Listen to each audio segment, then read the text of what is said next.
Olá, meus queridos, sejam muito bem-vindos mais uma vez ao nosso canal Despertar do Ser, a página no Instagram despertardoser.100. Sejam muito bem-vindos à segunda parte da lição 131 de Um Curso em Milagres.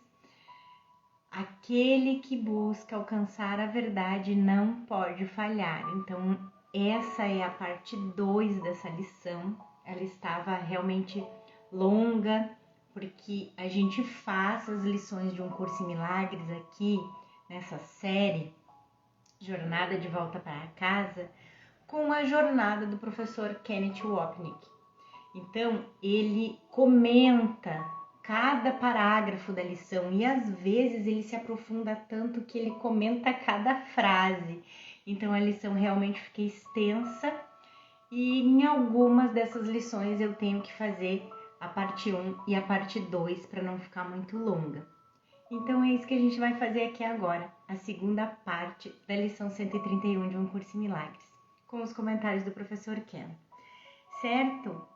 E se vocês não estão fazendo a sequência e achar necessário, se conectar de novo ao Espírito Santo, baixar a frequência dos pensamentos, aquela respiração mais profunda, mais pausada, para acalmar a tagarelice mental, para se colocar na sala de aula desse novo professor que a gente está escolhendo agora, Jesus, Espírito Santo, sem bagagem nenhuma, totalmente entregues, em total disponibilidade, sinceridade, vontade de realmente aprender com Jesus tudo que ele tem para ensinar para a gente. Vamos lá então. E até vou repetir um pouquinho para a gente não chegar aqui perdido, A gente estava na parte que Jesus dizia assim: como poderia a vontade de Deus estar no passado ou ainda por acontecer? Porque Jesus diz que a gente não precisa mais esperar pelo céu, Então, o que a vontade de Deus determina é agora, sem um passado e totalmente sem futuro. Então, ele diz aqui no próximo parágrafo que está tão distante essa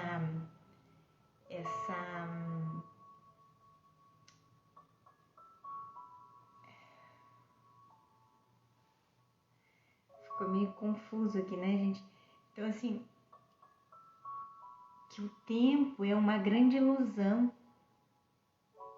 Ele é passado ou futuro, mas a gente não precisa esperar pelo céu porque ele está aqui hoje, Então, tudo isso diz que está tão distante do tempo quanto a distância que há entre uma diminuta vela e uma estrela longínqua, ou entre o que escolheste e o que realmente queres.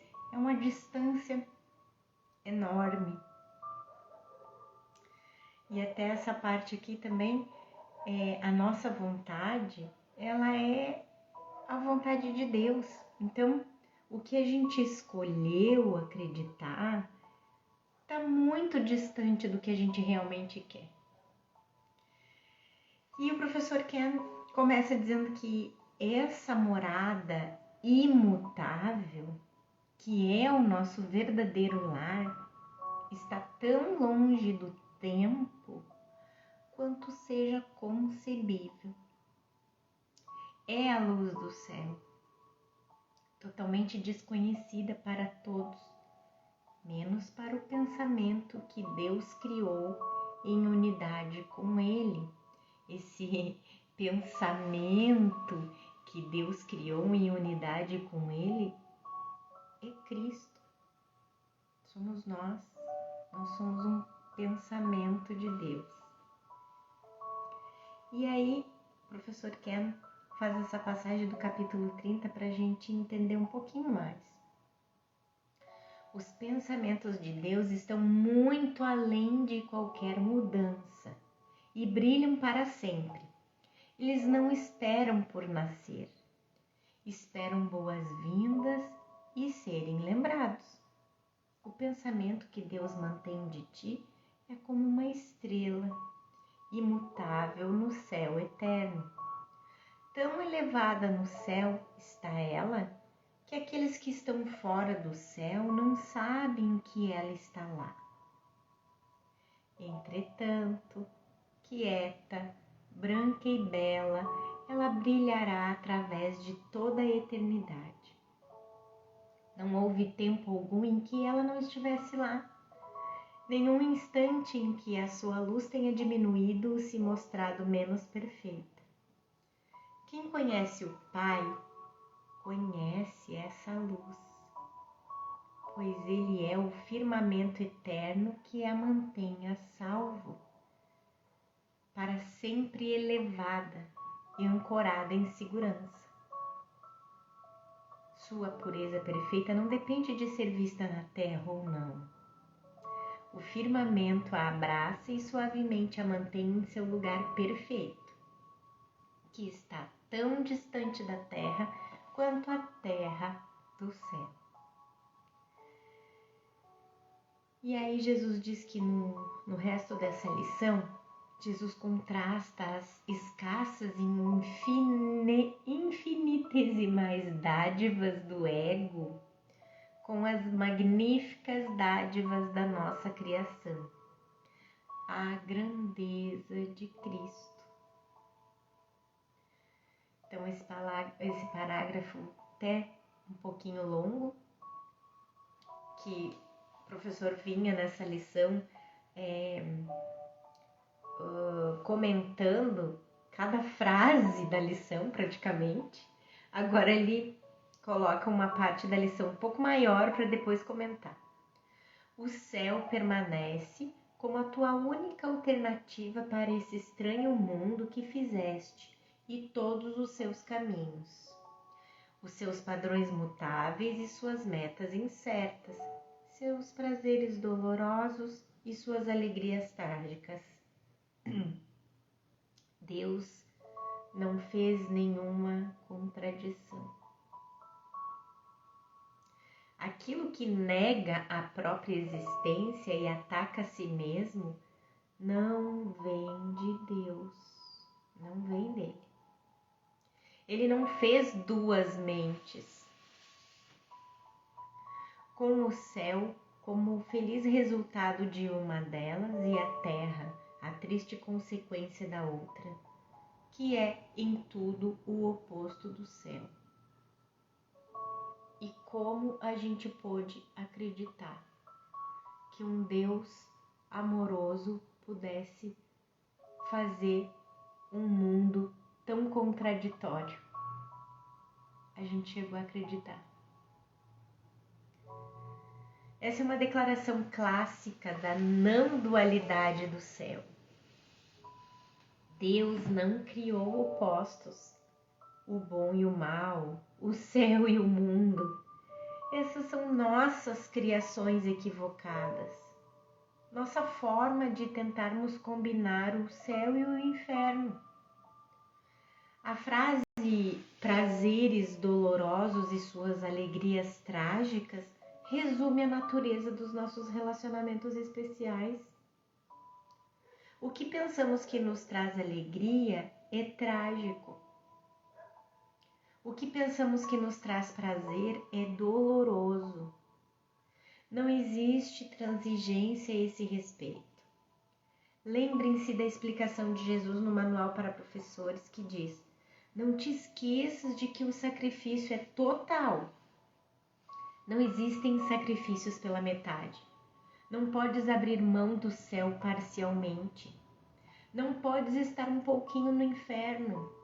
O verbo de Deus não tem exceções. É isso o que faz com que ele seja santo e além do mundo. É a sua santidade que aponta para Deus. Gente, como a gente pôde acreditar que Deus poderia ser tão contraditório? e fazer opostos, fazer tristeza e fazer alegria.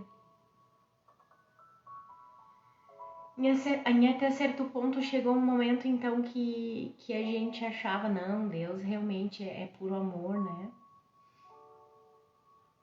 Mas tem que ter uma outra força contrária a Deus, tão poderosa contra Deus, e que briga com ele, assim, né? Então, e que criou todas as coisas ruins do mundo, né?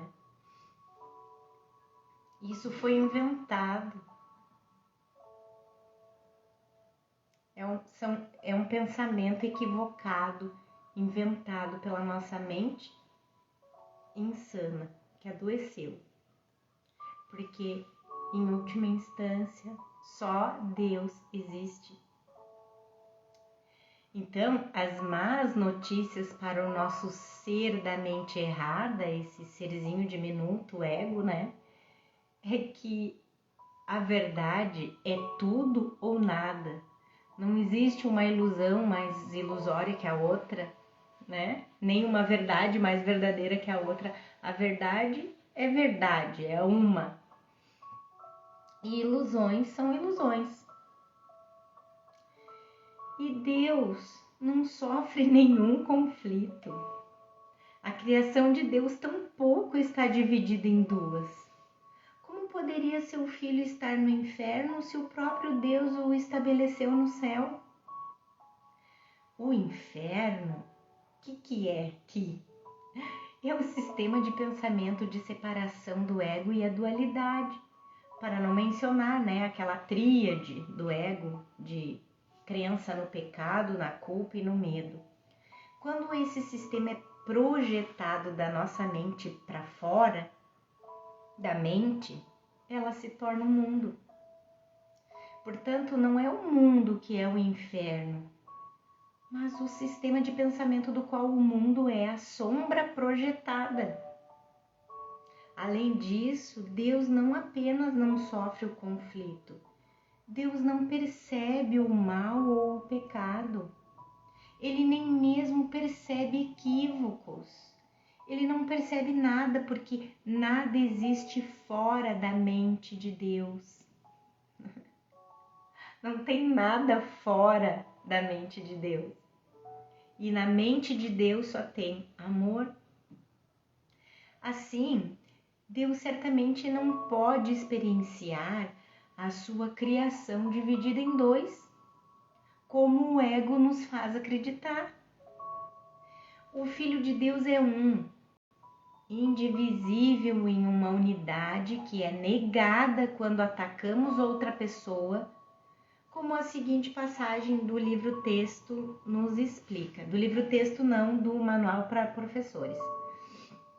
Ele, o mundo de Deus, é negado se atacas qualquer irmão por qualquer coisa, pois é aí que ocorre o rompimento com Deus.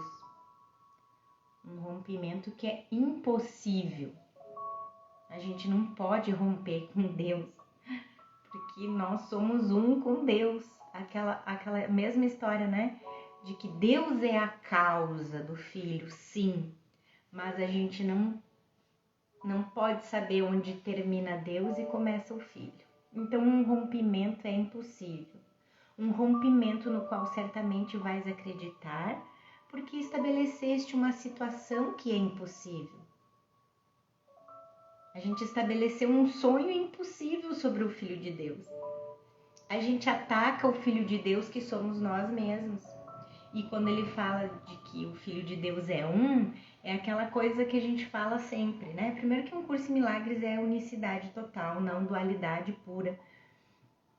Que o Filho de Deus é um, mas quem é cristão assim, que por mais tempo passou estudando a Bíblia, né? Cita muito. Geralmente nós cristãos nos identificamos mais com o Curso em Milagres por causa da linguagem, da simbologia, mas na verdade um Curso em Milagres é um documento espiritual, é um livro espiritual que uma pessoa que siga qualquer religião pode entender o seu conteúdo, desde que não fique preso à forma, né? Mas Na Bíblia, só há menção de que Deus tem um único filho. Não tem a menção de que Deus tem bilhões de filhos. É ou não é? Então, a gente tem, por mais que tenha muitas lacunas na Bíblia, e o próprio Jesus corrige essas lacunas aqui no Curso em Milagres, ainda assim tem muita coisa que a gente pode pegar na Bíblia e refletir e dizer assim, pois é, mas então, né? Qual é a explicação aqui, né? Se Deus teve um único filho, por que eu percebo bilhões? Mais uma vez, uma ideia ilusória, equivocada, de que o Filho de Deus se separou em bilhões, né? Primeiro separou de Deus, depois separou de si mesmo, né? Então, poderia, agora seguindo aqui na própria lição, vamos ver o que dizia antes aqui, para a gente não se perder. Então, Deus não sofre nenhum conflito. A sua criação tampouco está dividida em duas. Como poderia o seu filho estar no inferno se o próprio Deus o estabeleceu no céu? Poderia ele perder, o Filho de Deus, né, o que a vontade eterna lhe deu para ser o seu lar para sempre? Então, esse novamente é o princípio da expiação, que diz que o Filho de Deus nunca se separou da sua fonte. É por isso que, como já discutimos, quando Jesus fala da resposta de Deus à separação, ou quando ele fala do plano de Deus para a salvação, ele está usando uma metáfora, na verdade. Se suas palavras fossem literalmente verdadeiras, Deus teria perdido seu filho para o pecado, exatamente o que o ego quer que acreditemos. Então, realmente, são metáforas, mas é quando a gente vai ficando mais, como é que eu vou dizer, íntimo da linguagem de Jesus no Curso em Milagres, a gente vai começando a perceber por si mesmos, assim, quando Jesus está falando em metáforas, né? Porque se a gente, na verdade, mais uma passagem da Bíblia, que eu já comentei com vocês em outras aulas, a passagem da Bíblia que diz que o Filho de Deus caiu num sono profundo e não tem mais nenhuma menção na Bíblia inteira de que o seu filho despertou desse sonho. Então, o Filho de Deus continua dormindo, num sonho. Então, se é um sonho, se é que realmente não houve separação nenhuma, foi um equívoco da nossa mente, que resolveu acreditar no ego ao invés do Espírito Santo, acreditou no sonho de separação, então, na verdade, nem plano de salvação não existe. Porque se Deus fizesse um plano para salvar o filho, ele estaria dando realidade para o sonho, não é? Viu como a gente vai aos poucos se familiarizando tanto com a mensagem de um Curso em Milagres que as coisas vão ficando cada vez mais claras? Eu lembro de mim no início, assim, de ai Jesus, eu não consigo entender o que tu tá falando aqui, né? E aí outras vezes o ego vinha e dizia assim, tá contraditório essas ideias aqui, né? Mas a voz do chamado da minha mente certa era muito alta.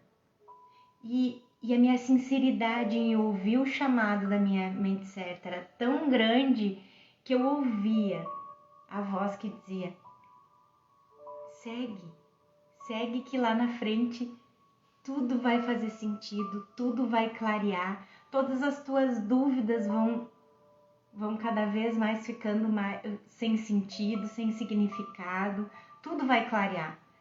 E eu seguia, e daqui a um pouco de novo aquela voz, ai, mas tá muito contraditório isso, agora ele tá falando uma coisa, depois ele tá falando outra, porque o ego, né? O ego quer se perpetuar. Então, quando ele vê que a gente tá fazendo um movimento de voltar para a mente, de despedir ele do cargo de meu professor e contratar o Espírito Santo agora, ele fica enlouquecido, né? Mas eu não desistia porque eu ouvia essa voz. Então, assim, realmente, quando ele fala em que Deus fez o seu plano para a salvação, Jesus só pode estar usando uma metáfora. Porque se realmente Deus tivesse um plano para a salvação, ele estaria dizendo que, né, que o seu filho, que ele tinha perdido mesmo o seu filho para o pecado, né? E que toda a história do ego era verdadeira. Então, voltando aqui para mais um parágrafo da lição, Jesus diz: não tentemos mais impor uma vontade alheia ao propósito único de Deus. O ego, né, tenta impor uma vontade alheia à vontade de Deus, ao propósito de Deus. Ele está aqui porque é sua vontade estar. E aquilo que é a vontade de Deus está presente agora, além do alcance do tempo. Então, o professor Ken também comenta essa parte, dizendo que onde Deus está, o mundo não está. Nem a mente dividida. No entanto, a memória de Deus está em nossas mentes como o Espírito Santo. E unir-se a Ele leva ao reconhecimento de que tudo é um sonho. Assim, não é realmente que Deus está conosco, né? Onde a gente vai, eu vou lá na esquina, Deus está comigo. Mas sim que nós estamos com Ele. E, na verdade, sempre temos estado com Ele. Nossos sonhos de separação não têm efeitos sobre a realidade. Então, isso, ele quis dizer o quê? Assim, ó, Deus não entrou dentro do sonho do filho, porque se tivesse entrado, estaria dando realidade para o sonho do filho. Então, se eu estou indo ali na esquina comprar pão na padaria, Deus não está indo comigo, porque eu, na verdade, estou ciente de ser um corpo. Então, eu desloquei a minha consciência do meu verdadeiro ser, que continua com Deus, e coloquei a minha ciência para um corpo. Mas isso é um sonho. Então, o meu verdadeiro ser continua lá com Deus. Então, na verdade, eu estou sempre com Deus, né? Isso que ele quis dizer. Então, hoje, não escolheremos um paradoxo em lugar da verdade. Como poderia o Filho de Deus fazer o tempo para afastar a vontade de Deus? Mais uma vez, estudantes de um curso em milagres frequentemente dizem que Jesus quer dizer que apenas nossas interpretações sobre o mundo são ilusórias. Não é assim. O mundo ilusório é o universo do tempo e espaço, materialidade e mudança. Isso não pode ser o mundo eterno e infinito de Deus. Como o leitor pode se recordar dessas tocantes linhas no texto? Deixa eu ver qual é o capítulo 29, gente. O que parece ser eterno, tudo isso terá um fim. As estrelas desaparecerão e a noite e o dia não mais existirão. Todas as coisas que vêm e vão, as marés, as estações, as vidas dos homens, todas as coisas que mudam com o tempo, que florescem e murcham, não retornarão. Onde o tempo estabeleceu um fim, não é onde o eterno pode ser encontrado. O Filho de Deus nunca pode mudar em função daquilo que os homens fizeram dele. Ele será o mesmo, ontem e hoje, pois o tempo não designou o seu destino, nem estabeleceu a hora do seu nascimento e da sua morte. O perdão não o mudará. Entretanto, o tempo aguarda o perdão para que as coisas do tempo possam desaparecer, porque não tem nenhuma utilidade. Então, o propósito do tempo, na verdade, é só que a gente perdoe o sonho. Assim, ele nega a si próprio e contradiz aquilo que não tem opostos. Ele pensa que fez um inferno em oposição ao céu e acredita que habita no que não existe. Ele, nós, né, gente, que nos identificamos com esse corpo, com essa personalidade, eu, Ana, né? Nega a si próprio, nego que sou Cristo, nego que sou filho de Deus, um com Deus, né? Nego a mim mesmo, contradigo aquilo que não tem opostos. Penso que fiz um inferno em oposição ao céu e acredito que habito no que não existe, enquanto o céu é o lugar que ele não pode achar. Para nós, a verdade é que é ilusão e a ilusão é que é verdade. Então, quer dizer, eu não sei nem o que quer dizer o céu. A gente esqueceu nesse sonho doido. Não vamos encontrar o céu, o professor Ken diz, enquanto pensarmos que o céu é aqui, ou que suas qualidades, amor e imortalidade são atingíveis nesse mundo. Nós precisamos dizer ao nosso novo professor: obrigado, Deus, eu estou errado sobre tudo e você está certo. Como eu poderia ter pensado habitar em um mundo que não existe e não no mundo no qual já estou? Estou mesmo feliz e grato por estar errado. Gente, professor Ken comenta isso tudo aqui, mas a gente sabe que ao longo de um curso em milagres, Jesus não pede pra gente negar que a gente acredita estar num mundo e num corpo, certo? Deixando clara essa parte, sigamos. Mais uma vez, a correção é na mente e não a gente achar que agora vai desistir do mundo, vai, né? Não fazer mais nada aqui, não é por aí. Hoje, deixa para trás pensamentos tolos como esses e em vez disso, volta a tua mente para ideias verdadeiras. Então, Jesus já está indo, se voltando para a nossa prática de hoje. Pensamentos tolos são quaisquer coisas que tornem esse mundo real em nossa experiência, aspectos do especialismo. Ideias verdadeiras levam embora do mundo expressões de perdão. Note que nos voltarmos para o perdão encerra deixarmos para trás nossos pensamentos de especialismo, individualismo, né? Aquele que busca alcançar a verdade, mais uma vez, como o título da lição diz, aquele que busca alcançar a verdade não pode falhar. E é a verdade que buscamos alcançar neste dia.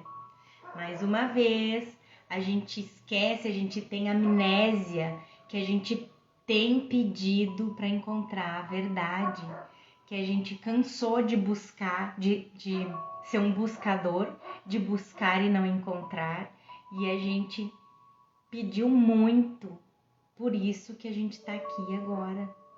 A resposta veio.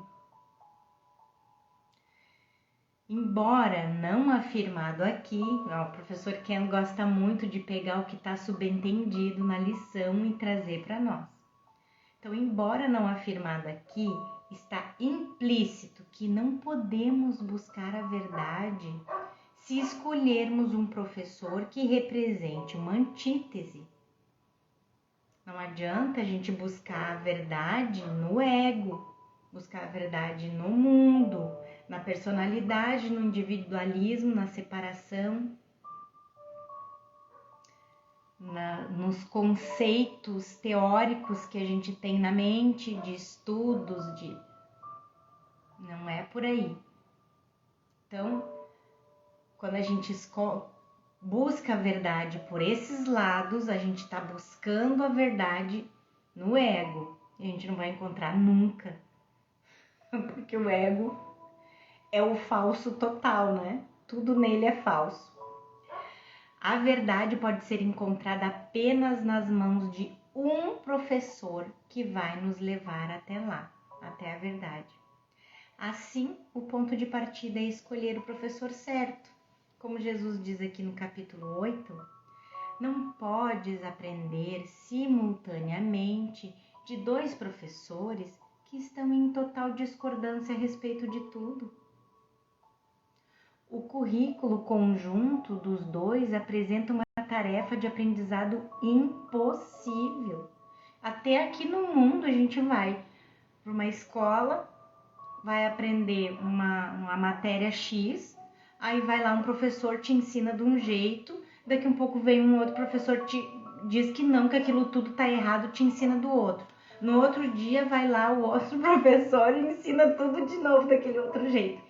Que jeito que a gente vai ter um aprendizado nisso? Não tem como.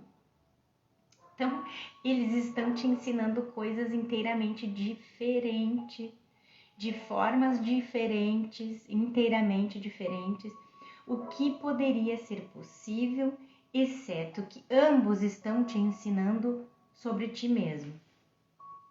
Então, vou fazer essa frase de novo que ficou meio estranha. Eles estão te ensinando coisas inteiramente diferentes, de formas inteiramente diferentes, o que poderia ser possível, exceto que ambos estão te ensinando sobre ti mesmo. Então, um professor te ensina que tu é um ser pecador, mortal, vulnerável, horrendo, né? A gente tem muitas concepções sobre nós mesmos com o olhar do ego. Cada um tem a sua lista aí. A tua realidade não é afetada por nenhum dos 2. Mas se escutares os 2, a tua mente ficará dividida em relação ao que é a tua realidade. Apenas um professor fala a verdade sobre nossa realidade. Quem poderia escolher um que não sabe quem nós somos? Então, Jesus já pede aqui para que a gente dedique 10 minutos a essa meta por 3 vezes hoje.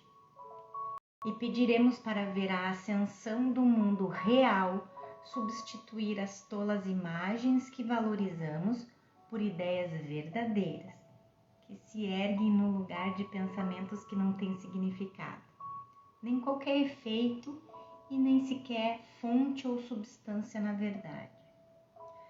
A ponte entre vivenciar esse mundo e o céu é o mundo real, que a gente pode experimentar aqui.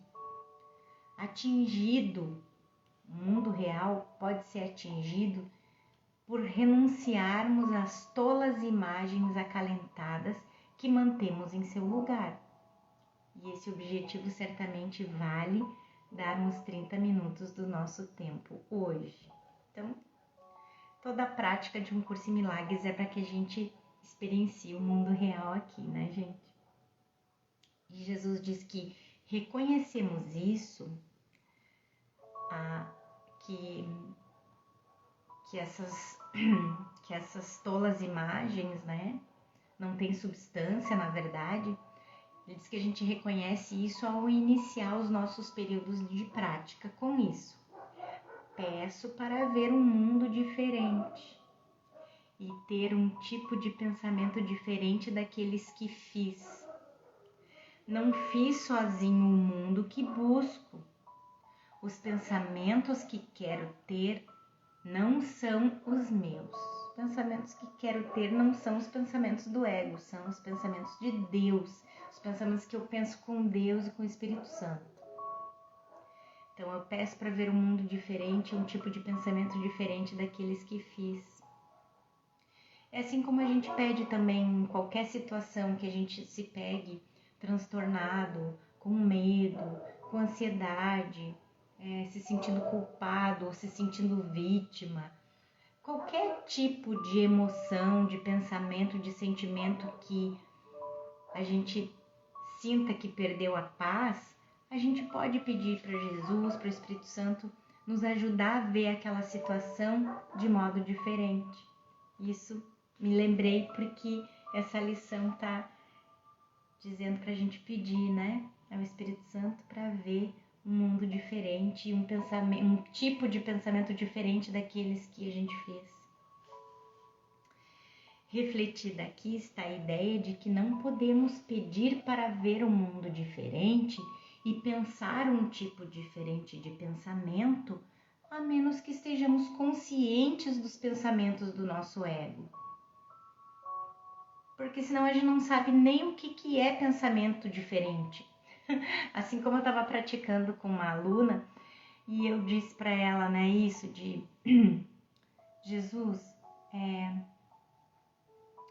me ajuda a ver essa situação de um jeito diferente. E aí ela diz como poderia ser. Ela já queria uma resposta para o quanto que... diferente como, o que podia ser diferente. Quem sabe a outra pessoa fazer isso ou não fazer aquilo. A gente não sabe. A gente só precisa reconhecer o que seria o ego dizendo que seria diferente, né? Então, se a gente reconhecer os pensamentos do ego, quando ele vier dar as respostas pra gente, a gente já sabe que não é essa resposta que a gente quer ouvir. Então, a gente cala. É por isso que é essencial pedir ajuda a Jesus para não encobri-los, os pensamentos do ego. Não nos sentirmos culpados ou amedrontados em relação a eles, mas para expormos sua tolice por os levarmos até ele. Conforme aprendemos a fazer isso, nos tornamos conscientes de que o Filho de Deus é um, tanto dentro da ilusão quanto no céu. A declaração "não fiz sozinho o mundo que busco" é a verdadeira, tanto do ponto de vista do ego quanto do ponto de vista do Espírito Santo. Esse mundo que realmente buscamos é o mundo real, que é um reflexo do céu aqui, dentro do sono. Uma passagem no texto se refere ao Espírito Santo como o fazedor do mundo, o mundo real. E Jesus usa fazedor em vez de criador, porque o seu mundo do Espírito Santo, aqui dentro do sonho, também é uma ilusão. O mundo real não é um lugar, mas um sistema de pensamento que é o oposto total ao do ego e, na verdade, representa seu desfazer. Então, o mundo real do Espírito Santo é um sistema de pensamento de desfazer o sistema de pensamento equivocado do ego. No momento que isso for desfeito, esse mundo real do Espírito Santo não vai mais ser necessário aqui para nós, porque Deus vai dar o último passo e a gente vai definitivamente voltar à nossa consciência, à nossa ciência de céu, de unicidade, de um com Deus e com todos, né? Escolher um é alcançado por liberarmos o outro. Um ou outro continua sendo o único princípio que governa a nossa decisão. A escuridão do ego ou a luz do Espírito Santo. Ilusão ou verdade. Erro ou sua correção. Aqui está a passagem do capítulo 25 que diz: há um outro fazedor no mundo, com F maiúsculo, então ele está se referindo ao Espírito Santo.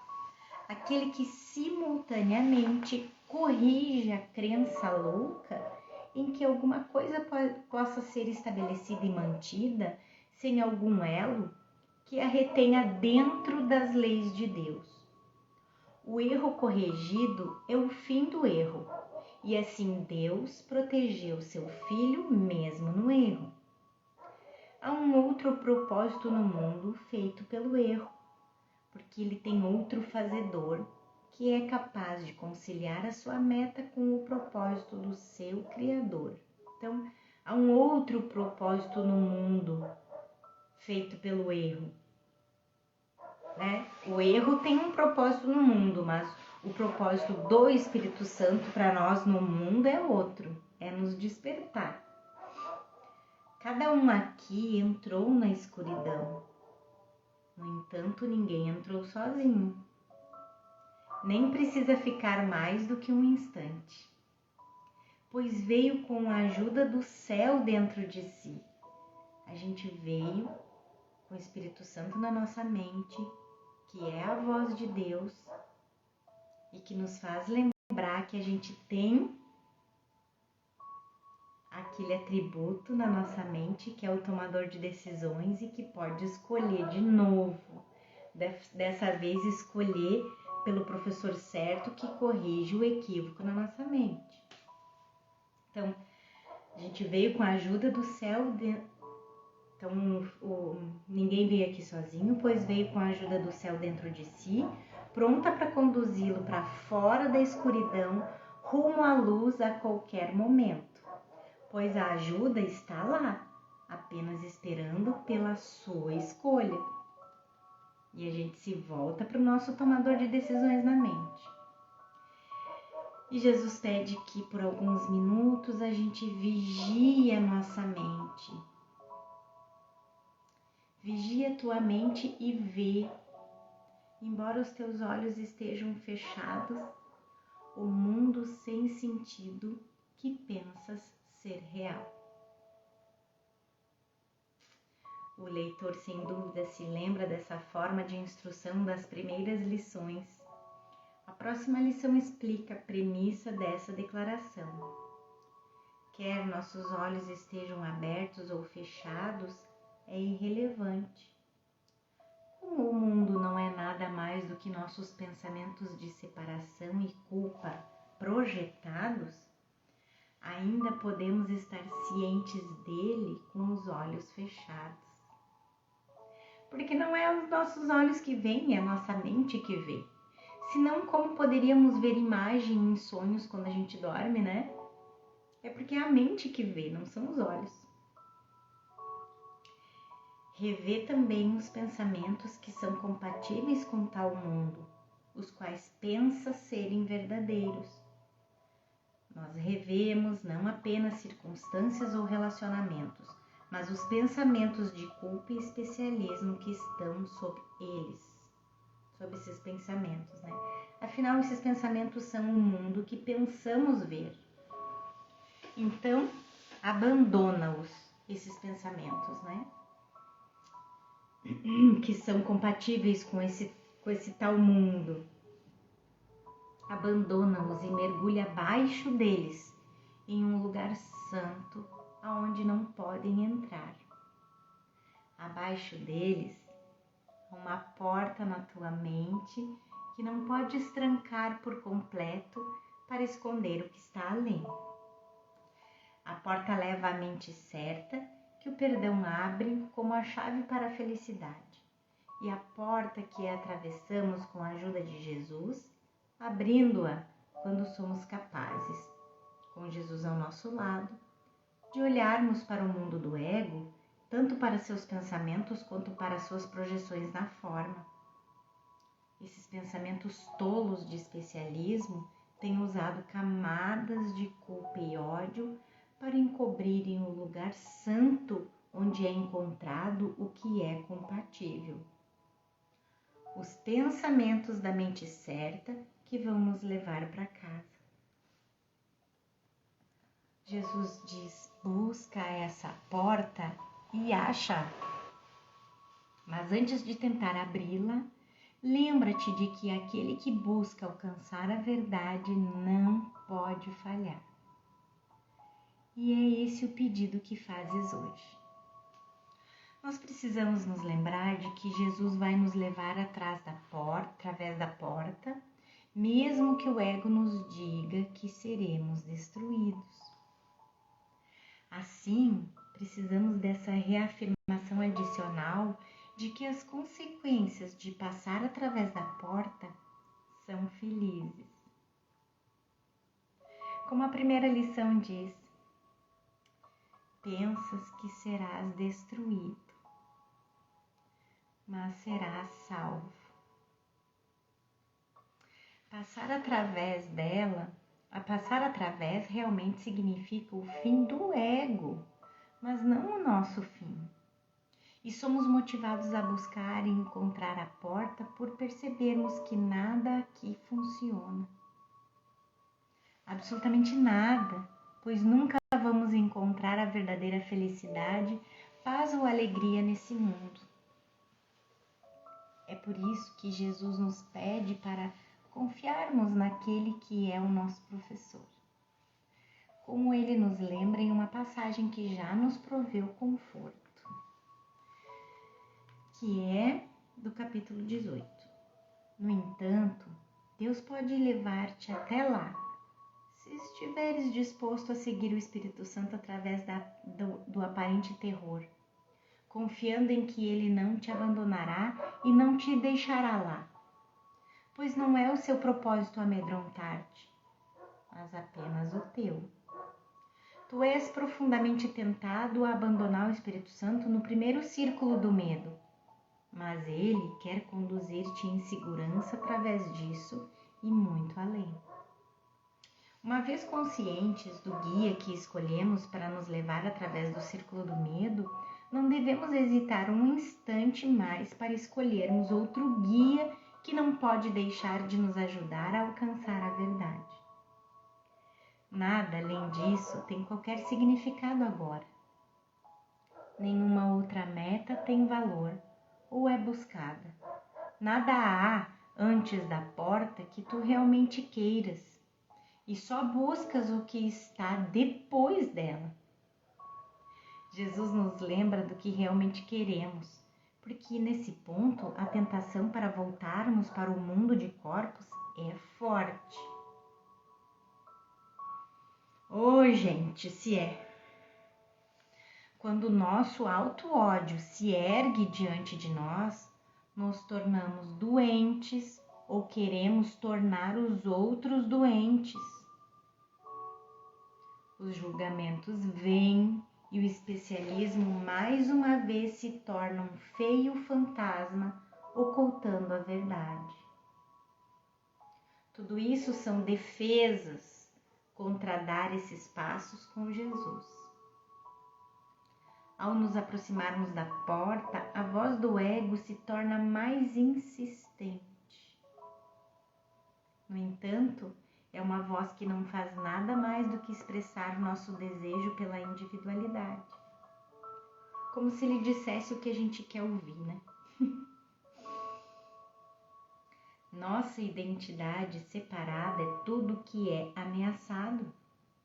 E reconhecer o significado último desse ser é o que nos capacita a valorizar a meta que Jesus e seu curso mantêm para nós.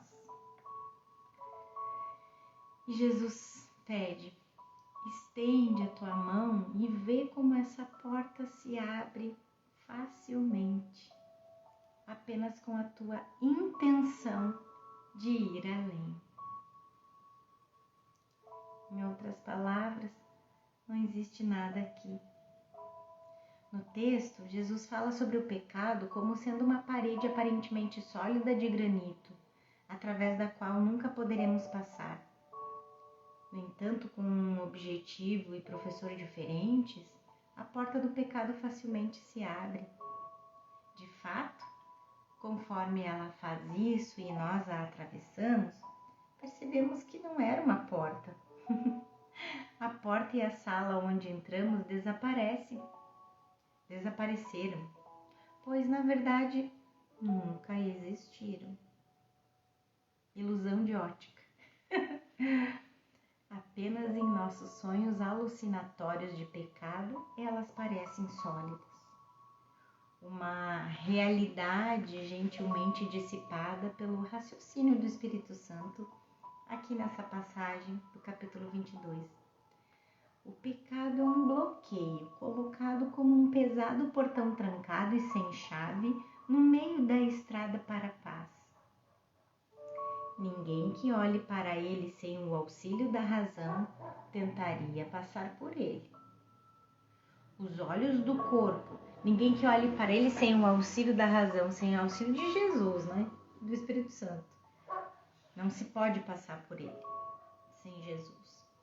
Os olhos do corpo o contemplam como granito sólido, tão espesso que seria loucura tentar ultrapassá-lo. No entanto, a razão vê através disso com facilidade, porque é um erro. A forma que toma não pode esconder seu vazio aos olhos da razão.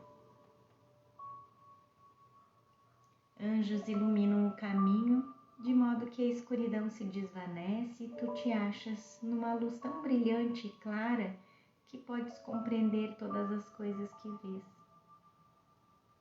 Conforme entendemos todas as coisas que vemos, esquecemos todas as coisas que uma vez vimos.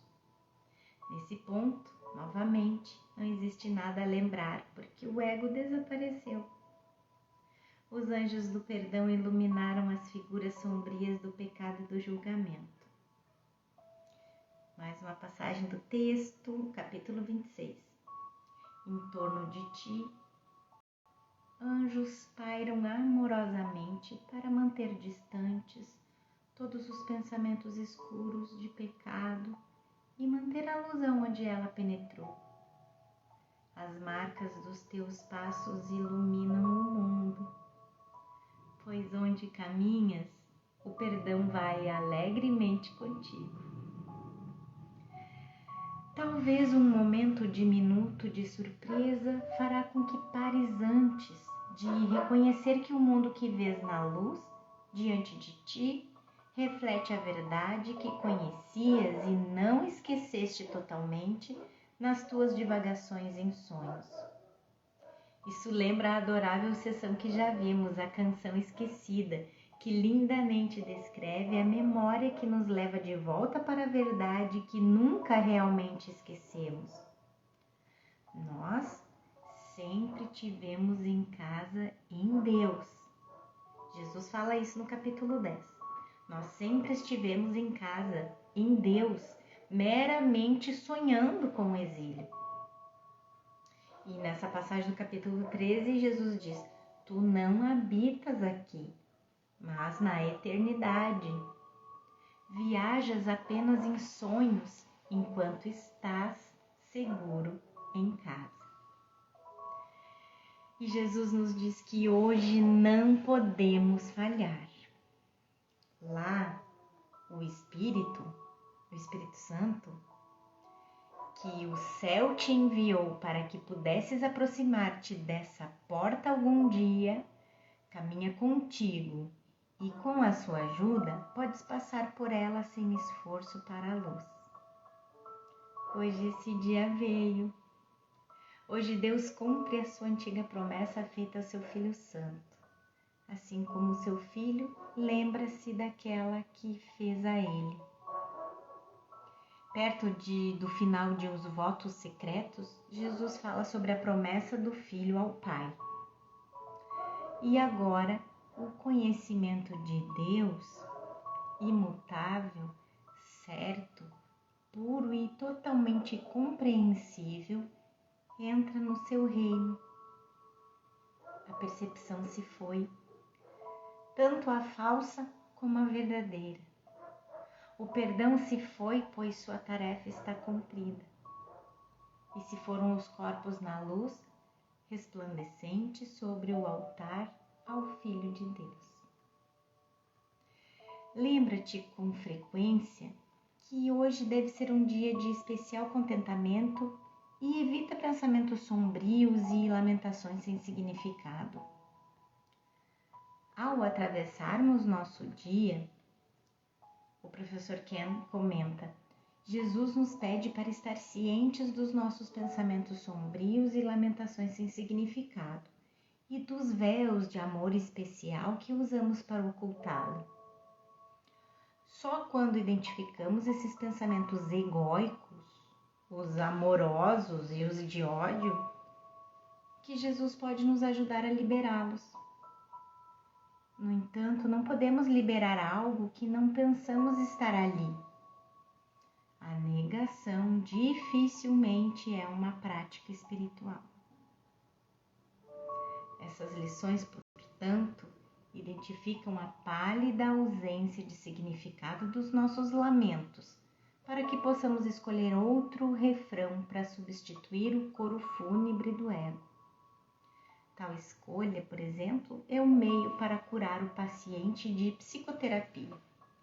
E aí o professor Ken coloca aqui uma passagenzinha de psicoterapia. A cura acontece quando um paciente começa a ouvir a lamentação fúnebre que canta e questiona sua validade.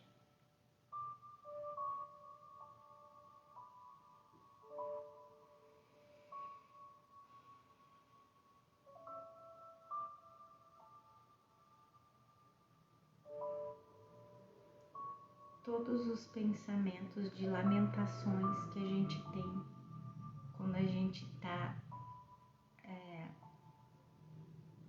acreditando que está doente, né?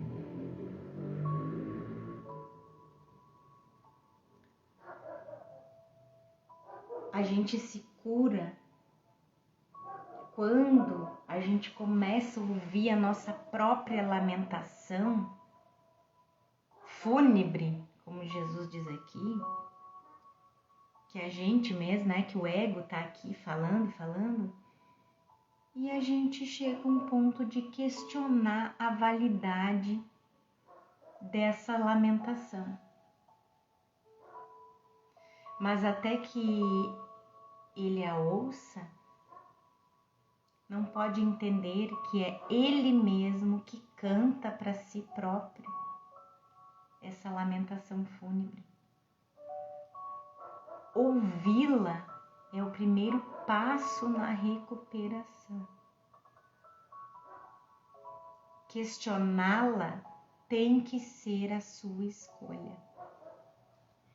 Nossa, gente, para vocês verem assim, eu já li essa passagem 1 milhão de vezes. E cada vez que eu leio, é mais uma casca de cebola, é mais uma cortina que se vai. O tempo da salvação veio, Jesus diz. O próprio céu estabeleceu o dia de hoje como um tempo de graças para ti e para o mundo. Se te esqueceres desse fato feliz, lembra a ti mesmo com essa passagem, com isso. Hoje, busco e acho tudo o que eu quero. Meu único propósito me oferece isso. Aquele que busca alcançar a verdade não pode falhar. Para reafirmar a orientação frequentemente repetida, o que dá significado à nossa prática é aprender o quanto não tensionamos aceitar as palavras da lição. Aceitando que parte de nós não quer a verdade aterrorizante de que nos libertaremos do nosso especialismo. Portanto, antes de dizermos com real intenção essas palavras, primeiro precisamos estar cientes da verdade do ego. Da verdade ilusória do ego, né? Precisando da ajuda de Jesus para perdoarmos esses pensamentos especiais que preferem o ego a Jesus. Em outras palavras, antes da verdade poder alvorecer em nossas mentes, precisamos perdoar a nós mesmos por empurrá-la para longe. Porque parte da nossa mente busca a verdade e a parte equivocada da nossa mente empurra para longe. Assim aprendemos o fato feliz de que empurrar Jesus para longe não teve efeitos. Ele não foi a lugar algum, infelizmente, nem nós. Sem um efeito, o pecado da separação não é uma causa. Porque todo efeito tem uma causa, né?